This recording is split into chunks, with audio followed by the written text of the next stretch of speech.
Hello and welcome. On this week's edition of the program, we speak with the Comptroller General of the Nigeria Immigration Service, Mr. David Paradang, as he lets us into the circumstances leading to his appointment as the 13th boss in the history of the service by President Goodluck Jonathan on June the 10th, 2013. How has he been able to meet the mandate of the President, which is restructure, re-engineer and transform the Nigeria Immigration Service to be better positioned for efficient and effective service delivery? What is the service doing about the security challenges experienced in the country with regards to immigration? Not forgetting the business of keeping the staff of the NIS well catered for in terms of training and indeed motivation. And what do we expect as Nigerians to see from the federal government's approval for the creation of additional border posts and the establishment of Border Patrol Corps? We'll find out these issues and more in the course of this special interview with our guest, who hails from Plateau State. I am Ayotunde Balogun, and it's question time. Mr. David Paradang, you're welcome to Question Time. Thank you very much, Ayo. It's my pleasure receiving you to the Nigeria Immigration Service. First of all, let me congratulate you on your new appointment as the Comptroller General of the NIS, of course. That's the Nigerian Immigration Service. Now, perhaps we can start off by, looking, into some of the chain of events, that led to your rise as the head of the service. Maybe we should start with that. In 2013, there were some changes that came up the early part of the year. The sitting Comptroller General of Immigration, Mrs. Rose Uzoma, MNI, retired of service, and an acting Comptroller General in the person of Alhaji Rilwanu Bala Musa, MNI2, was appointed, pending when a substantive Comptroller General will be appointed. And government, in its wisdom, decided that on the 10th of June, they would appoint me as the Comptroller General of Immigration. And that's how the chain of events that led to my appointment came to be. Now, before we move too far, many have described your recent appointment as a result of, a wave of retirements that swept through the Nigerian Immigration Service. From what you've observed, how do you intend to cope, with the fresh hands, if you like, that are now on board? Government knows exactly what it wants when they appoint somebody. And not that we have new hands that are coming from space or from somewhere else, but these are officers that have served the better part of 30 years in immigration service. So you cannot actually say they are fresh hands in immigration service. They are just new to the positions they have. They are people that have gone through all the details of immigration service, and we think they are well qualified to give immigration a new lease of life and point it in the right direction. Now let's look at the issue of the personnel within the NIS, the Immigration Service. Now, you mentioned a while earlier, that yes, personnel, staff of the Immigration Service are actually well paid. But aside that, do you see challenges in the day-to-day running of their activities? And if so, how do you intend to better their lot? Sincerely, the success of any strategy depends on people. And if you don't get that aspect of it right, the whole process will be bungled.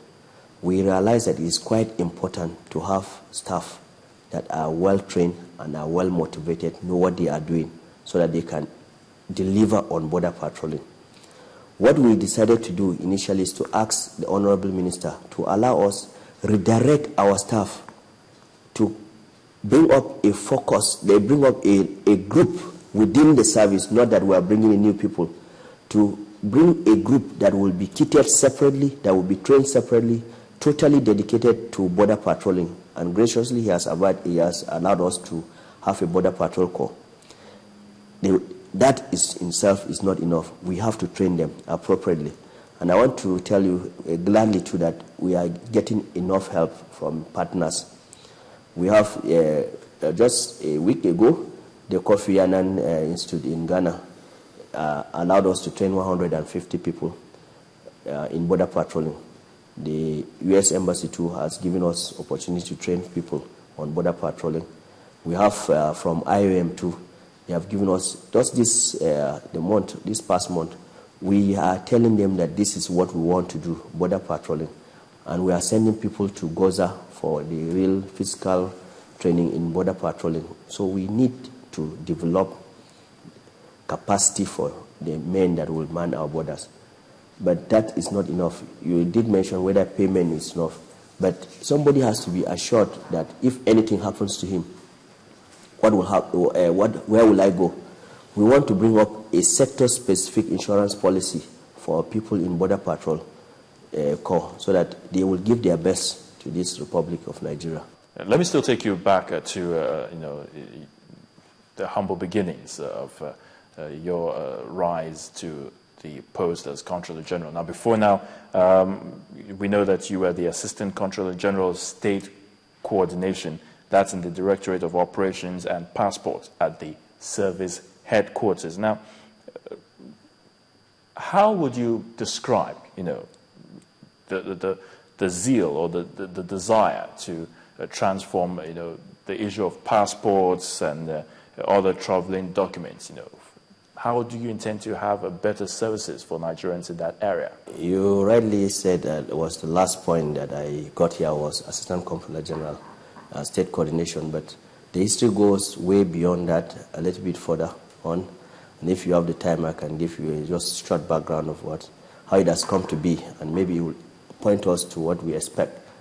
I started as an immigration officer, a young officer, Assistant Superintendent of Immigration in 1982. And in Kano, I started. From Kano, I came to Lagos. From Lagos, I went to Ilorin. From Ilorin, I came back to Lagos.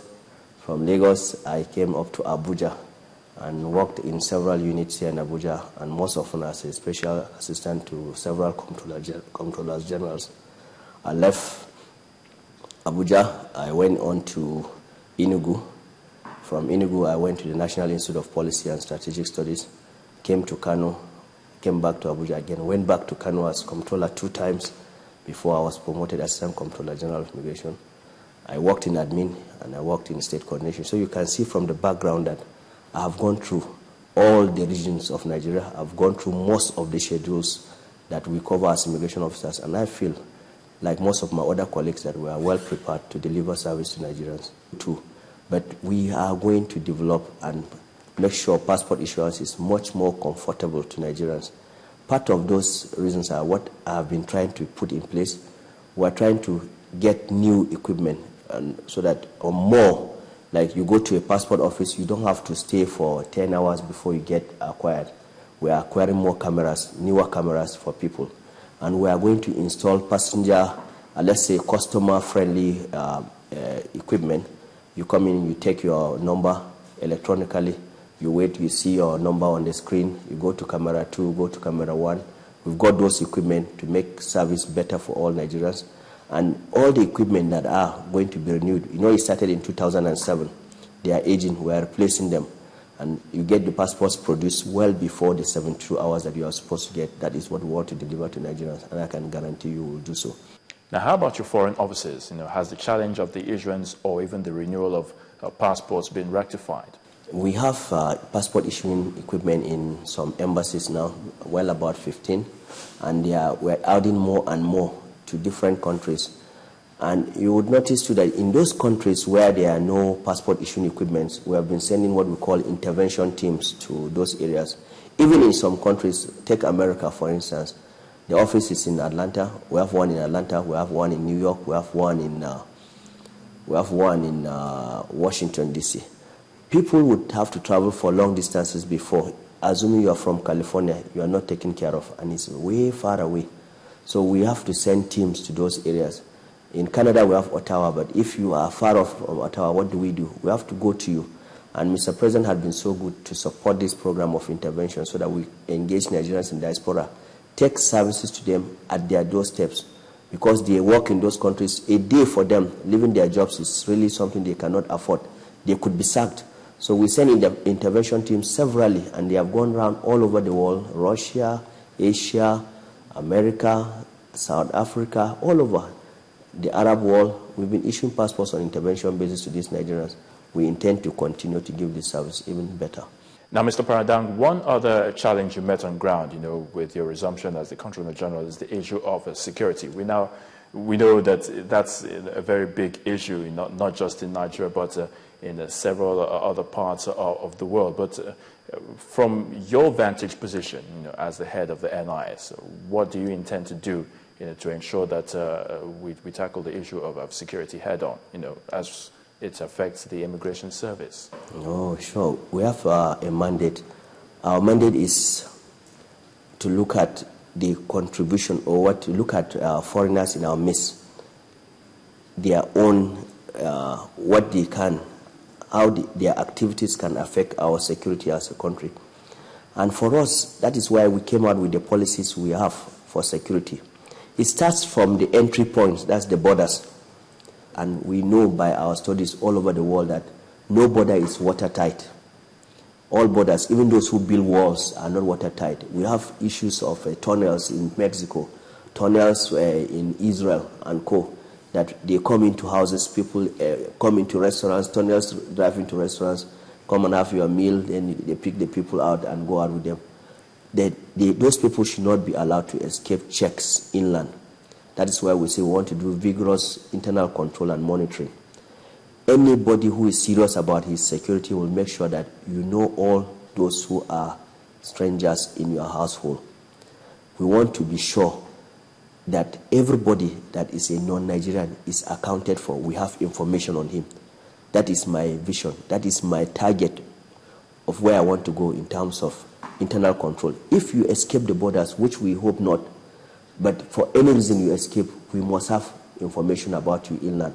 We must document you if you came in appropriately. We know where you work, we know where you live, we know who are your sponsors, your employers, we know where you are, we have a card on you. That's where we are going, to make sure we account in our own mandate. Our own mandate concerns non-Nigerians. The SSS have their own mandate, the police have their own mandate, but if all of us collaborate and we do our various bits very well, we can deliver 9.5 to 10 in the scale. I can guarantee you that. All right, Mr. Paradange, let's even look at another issue I would like to bring to your attention. Recently, you visited Lagos, that's the airport command, to, embark on some kind of an assessment tour to see what actually goes on in that place.